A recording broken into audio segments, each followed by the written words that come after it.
ద్రావణం అనేది కోడిగుడ్లతో సహా మురిగిపోతుంది, పెంకు కూడా పైన ఉండదు. లిక్విడ్ ఈ విధంగా తయారవుతుంది. ఈ లిక్విడ్ వచ్చేసి మనం ఇప్పుడు ఈ స్ప్రే ఉంది కదా, ఒక లీటర్ మనము గ్రోత్ ప్రమోటర్స్ వేసి దానికి స్ప్రే చేయడం ద్వారా పెరుగుదలకు, కాయ, పూత, చిన్న చిన్న తెగులకు కూడా నివారణ జరుగుతుంది. తర్వాత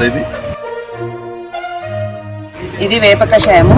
వేప గింజలను మనము తీసేసుకొని వాటర్లో అంటే 12 గంటలు నానబెట్టేసిన తర్వాత వేప గింజలకున్న పై తోలంతా తీసేసిన తర్వాత గింజలు ఉంటాయి. ఆ గింజలు ఉడగొట్టేసుకొని పూర్తిగా రుబ్బేసుకోవాలి. గ్రైండర్ చేసుకోవచ్చు, లేకుంటే రోట్లో వేసి రుబ్బుకోవచ్చు.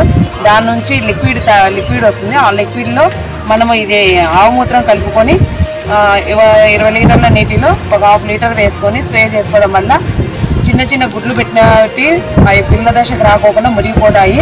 పైన పురుగులు ఏ విధంగా ఆశించుకోకుండా ఆకుపైన పడ్డంగా ఇది చేదుగా ఉంటుంది కాబట్టి ఏ పురుగు ఆశించదన్నమాట. ఆకులను కొరక్కోకుండా చేస్తుంది.